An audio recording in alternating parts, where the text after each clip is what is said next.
क्या कहते हो शुक्ला जी, इस बार तो बीजेपी बैकफुट पर लग रही है। अरे क्यों भाई? देखिए खान साहब, कांग्रेस हो चुकी है खत्म, उसके बूते का अब कुछ है नहीं।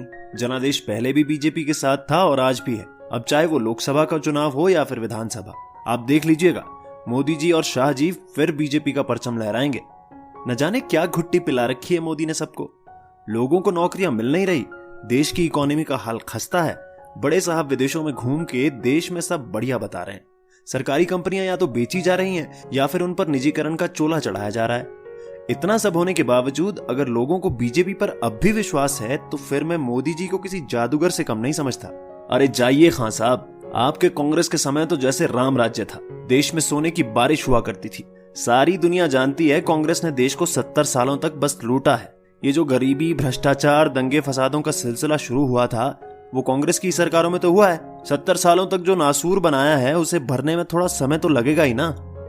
वाह शुक्ला जी, ये तो अच्छा है। मैं वर्तमान की बात कर रहा हूं और आप हैं कि 70 साल का रोना लिए बैठे हैं। वैसे आपकी बीजेपी सरकार का भी अच्छा है। जब सरकार आई नहीं थी तब कहते थे सरकार आते ही अच्छे दिन आ जाएंगे, फिर बोला गया 100 दिन में सब बदल जाएगा, फिर कहा गया कि अभी तो 1 ही साल हुआ है, और फिर कहा गया कि अभी 5 साल ही तो हुआ है, फिर कहा गया अभी दूसरी बार ही तो आए हैं। इसका मतलब यह है कि सब देशवासी फिर 71वें साल का इंतजार करें ताकि इनका बहाना खत्म हो सके। देखिए खान साहब, कुछ भी हो, बदलाव तो आया ही है।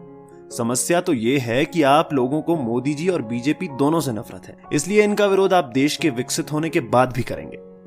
क्या शुक्ला जी, इतना पढ़े लिखे हो के भी धर्म की आड़ ले रहे हैं? यह आपकी गलत फहमी है कि मैं मुस्लिम हूं इसलिए मोदी जी का विरोध कर रहा हूं। मैं तो बस उनकी कथनी और करनी में फर्क समझकर विरोध कर रहा हूं। फिर भी आपको इसे मजहब से जोड़ना है तो इसमें मैं कुछ नहीं कर सकता। ये आपकी संकरी सोच है। अरे जाओ जाओ, तुम लोगों के लिए तो पाकिस्तान ही सही था। सारे के सारे चले जाते तो देश का इतना बुरा हाल ना होता। बस करिए शुक्ला जी, आपने तो हद ही पार कर दी। तार्किक बहस को लड़ाई में बदलना तो कोई आपसे सीखे। और हाँ शुक्ला जी, एक बात अच्छे से समझ लीजिए, ये देश जितना आपका है उतना हमारा भी है। आगे से जबान संभाल के बात कीजिएगा। यार शुक्ला, तो कुछ ज्यादा ही गर्म हो जाता है। तुझे ये पाकिस्तान वाली बात बिल्कुल नहीं कहनी चाहिए थी।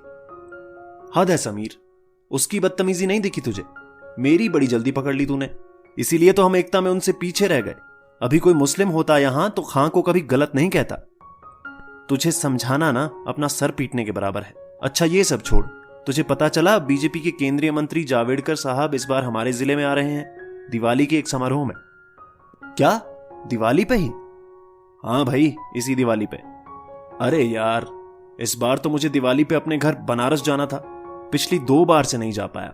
मंत्री आएंगे तो इनकी आओ भगत में लगना पड़ेगा। मेरे विभाग में वैसे सिर्फ खां और मैं ही बचाऊं, बाकी सब तो पहले ही छुट्टी लेके भाग गए। एक काम कर, एसडीएम साहब से बात करके देख ले, क्या पता छुट्टी मिल जाए। यार मुझे पता है साहब कभी नहीं मानेंगे, मंत्री जी की बात है। ऊपर से कोई और है भी तो नहीं मेरे विभाग में खां के अलावा। अरे तो एक काम कर, खां से बात कर ले, उसे कह दे कि एसडीएम साहब को कह देगा कि तेरा काम वो देख लेगा। तू पागल है? तुझे लगता है इतनी लंबी बहस के बाद खां मेरी मदद करेगा? एक बार बात करके तो देख। नहीं यार, मैं नहीं जा रहा उससे मदद की भीख मांगने। 2 बार से नहीं गया, इस बार भी नहीं जाऊंगा तो क्या बिगड़ जाएगा?